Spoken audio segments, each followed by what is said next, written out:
Tom Chilton, Game Director, World of Warcraft. So Tom, talk about the events that preceded Warlords of Draenor into Legion and what's happening. Right.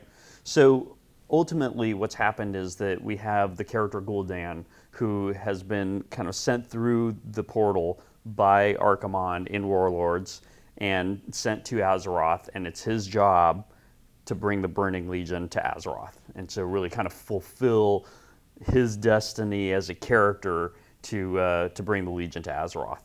And so that has set into motion the series of events that are taking place in the Broken Isles, where he's gone to the Tomb of Sargeras and raised the Tomb of Sargeras up out of the ocean, and he has this nefarious plot to bring the Legion.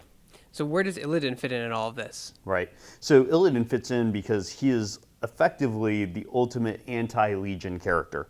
And, he's been the tragic hero throughout Warcraft history, going back all the way to Warcraft 3, where, he's been very much at the forefront of fighting against the Legion, but his methodology for doing it has left a lot to be desired among a lot of people in Azeroth, particularly the Night Elves. So really made sense to bring Illidan to the forefront here, and we had kind of very deliberately left some loose ends to be tied as it relates to Illidan in the Burning Crusade. And we have a lot of opportunities now to tie up some of those loose ends and really tell that storyline of Illidan, kind of show how it actually all played out after the raid at Black Temple and the events that are going to lead to Illidan making his return. Now, in Wrath of Lich King, the Death Knights came into Stormwind and were treated as such, as like outcasts. And are the Demon Hunters going to be the same way with the Night Elves and the Blood Elves, especially Malfurion and Tyrandil? Right. So the Demon Hunters are not going to get the same reception that the Death Knights do, right? Because the Demon Hunters are kind of, the world is in a little bit more of a desperate time to have the Demon Hunters help fight against the Legion.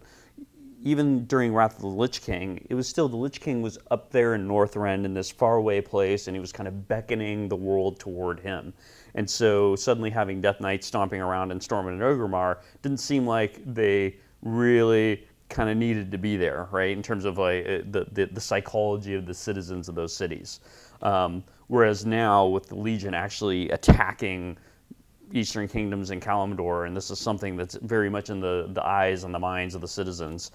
They're much more willing to accept that these Demon Hunters here, that they've only kind of heard of in the past but never really experienced before, are here to help. Will we have any direct contact with Malfurion in the expansion? Oh, you definitely have direct contact with Malfurion, and your questing in Vol'Shara involves Malfurion to a very large extent. Now with the time travel comes with usually paradoxes and a bunch of other complications. Now, Sure. Did anything happen to kill Thalos since the Warlords of Draenor time paradox? No, and really the only carryover from the Warlords of Draenor storyline is the Gul'dan character having been sent to our timeline and really to raise the Tomb of Sargeras and bring in Legion. That's the one connecting point. So how does that work with Illidan? Because he drew a lot of fel energy from Gul'dan's skull. Right. And so, that's part of what had powered Illidan and given him some of the demonic powers that he has.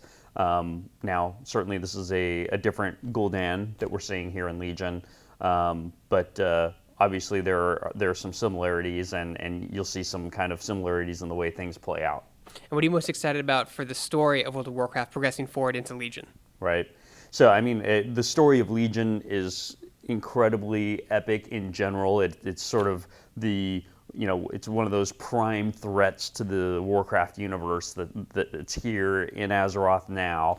And so watching that play out, and we have a whole lot of cinematics that are, in-game cinematics that players haven't seen yet, to really see how those storylines play out, how the Illidan storyline plays out is going to be awesome. I think, probably the Illidan storyline is going to be one of the coolest reveals to players as we continue.